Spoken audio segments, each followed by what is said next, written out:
Le fils de la Marie de Paris vit-il dans un palais, bénéficiant d'un généreux argent de poche versé par sa mère? Pas vraiment. Fils de la maire de Paris Anne Hidalgo et du conseiller régional Île-de-France socialiste Jean-Marc Germain, Arthur Germain nous dévoile sans filtre son mode de vie, dans une interview à retrouver en intégralité sur Gala. Fr.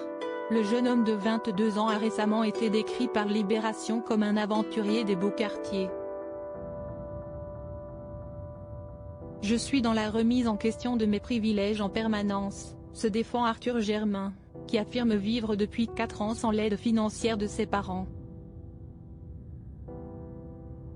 Que l'on me reproche ça alors que je gagne 800 € par mois, que je paie un appartement, que je galère en comptant mes fins de mois. C'est injuste.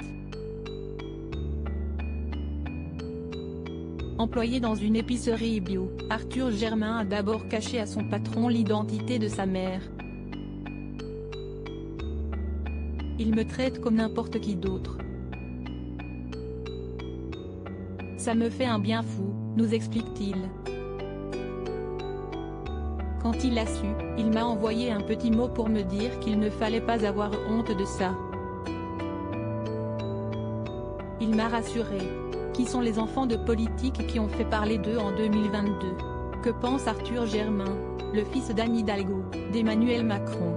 En plus de son travail salarié, Arthur Germain s'occupe en effet de son association autonome et mène de nombreux projets sportifs, comme sa descente de la Seine à la nage en 2020 et la transatlantique à la voile qu'il prépare actuellement. Des défis personnels pour lesquels le passionné de nature tient à être totalement indépendant financièrement et refuse donc d'être aidé par sa mère. Mais j'ai l'habitude, les gens s'imaginent que je vis dans un palais depuis tout petit, nous précise le fils de politique, qui ne s'étonne plus qu'on lui prête un train de vie qu'il n'a pas. Souvent critique vis-à-vis de la politique menée par sa mère, Arthur Germain en encore plus virulent concernant le président de la République. Il représente à 100% le système que je rejette. Je ne le reconnais pas comme étant mon président, tranche-t-il. Mais j'aurais pu dire ça pour n'importe qui d'autre élu à sa place. La politique ne devrait pas être un métier. Lorsque l'on gagne de l'argent grâce à ça, on n'est plus du tout sincère.